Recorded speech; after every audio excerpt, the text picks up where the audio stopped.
क्योंकि इसने जो विंड स्क्रीन है वो भी ब्लैक की हुई है और उसके अलावा बैक साइड से भी इसने ब्लैक किया हुआ है और उसके बाद राइट और लेफ़्ट दोनों जगहों के ऊपर इसने ब्लैक की। यहाँ पर पुलिस लाइट लगाई हुई है, इसका अलग से जुर्माना है, ये भी कर सकते हैं। सिर्फ इसकी नंबर प्लेट जो है वो इस मॉडल के मुताबिक है जो इस्लामाबाद एक्साइज़ पुलिस की तरफ से जारी किया गया है मॉडल, उसके हिसाब से। बाकी इस गाड़ी का तमाम जो इस वक्त रैपिंग हुई हुई है और बाकी जो चीज़ें हैं वो सारी की सारी गैर कानूनी है जिस पर इस्लामाबाद पुलिस एक्शन ले रही है। अब ये विंड स्क्रीन है, ये विंड स्क्रीन भी उतरेगी, इसके ऊपर भी जो शीशा है ये भी देखें, यहाँ पर पुलिस इसको भी उतार रही है। ये देखें, ये सारी की सारी ब्लैक हुई हुई है। तो ये भी आप जितने भी चलाने वाले हैं, इस्लामाबाद पुलिस इस वक्त सख्त एक्शन ले रही है इसके ऊपर कि आप लोग ये यूज़ नहीं कर सकते किसी भी सूरत में।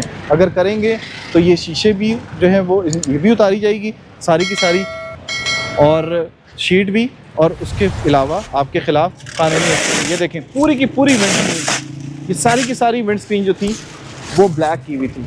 तो इसके ख़िलाफ़ इस्लामाबाद पुलिस ने एक्शन लिया है। तो जितने भी इस्लामाबाद में शहरी दाखिल हो रहे हैं उनके लिए ये एक मैसेज है कि बहुत ज़्यादा सख्ती हो चुकी है और SHO को ख़ुद कहा गया है कि वो ख़ुद अपनी निगरानी में ऑपरेशन करें।